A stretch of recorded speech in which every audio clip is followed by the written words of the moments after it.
বন্ধুরা, মহিলাদের এই তিনটি ভুলের জন্য স্বামীর মৃত্যু স্ত্রীর আগে হয়ে যায়। তাই ভগবান না করুক কোনো স্ত্রী যেন এই তিনটি ভুল না করুক।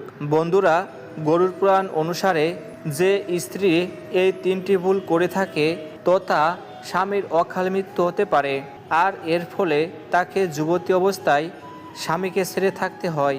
তাই আপনি যদি এই তিনটি ভুল করে থাকেন তবে ভিডিওটি অবশ্যই পুরো দেখুন। বন্ধুরা, হিন্দু ধর্মে নারীদের দেবী রূপে পূজা করা হয়।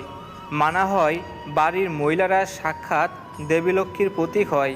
তাই একজন স্বামীর জীবনে স্ত্রীর বড় ভূমিকা রয়েছে। তাই বাড়ির কন্যা, স্ত্রী, মা, বোন এছাড়া অন্য নারীদের কখনো অপমান করতে নেই। কিন্তু হিন্দু শাস্ত্র অনুসারে নারীদের এমন কিছু ভুলের জন্য তার সংসার ও স্বামীর জীবনে এর প্রভাব পড়ে। তাই প্রত্যেক মহিলাদের এই কথাগুলি অবশ্যই মনে রাখা উচিত। নমস্কার বন্ধুরা, পণ্ডিত মশাইয়ের নতুন একটি ভিডিওতে আপনাদের প্রত্যেককে স্বাগত জানাই। তো চলুন বন্ধুরা, জেনে নিই কী সেই তিনটি ভুল। নাম্বার 1, নারীর প্রথম ভুল হচ্ছে কথায় কথায় মিথ্যা দিব্যি কাটা। বিনা কারণেই স্বামীর সাথে ঝগড়া করা, বাজে বাজে নোংরা কথা বলা, এটাকে গরুর পুরাণের অনুসারে ঘোর পাপ বলা হয়েছে। আর এমন সব সময় করায় সে সর্বদা চিন্তায় থাকে, আর অন্য মানুষের জন্য তার দুর্ঘটনায় মৃত্যু হতে পারে। তাই বাড়ির বাইরে যাওয়ার সময় তার সাথে ভালো ব্যবহার করা উচিত, যাতে সবার দিনটা ভালো যায়। নাম্বার 2, যে বাড়ির মহিলাদের শরীরে কোনো গহনা থাকে না বা তারা ভুলে অন্য স্ত্রীদের এমন কিছু দান করে দেয় যার ফলে তার স্বামীর জীবনে এর প্রভাব পড়ে।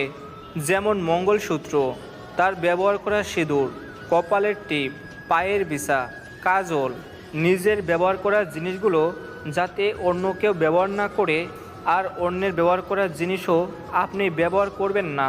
বাস্তবমতে একে অন্যের জীবনের দোষ আপনার জীবনে চলে আসে। নাম্বার 3, অনেক মানুষ বিয়ে হয়ে যাওয়ার পর বিয়ের বস্ত্র দান করে দেয়, কিন্তু শাস্ত্র অনুসারে এমন করা ঠিক নয়।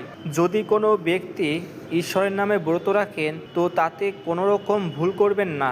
অনেক সময় অনেক মহিলারা লুকিয়ে ব্রতের সময় খাবার খেয়ে নেয়, আর এতে করে তার সংসারে খারাপ প্রভাব পড়ে।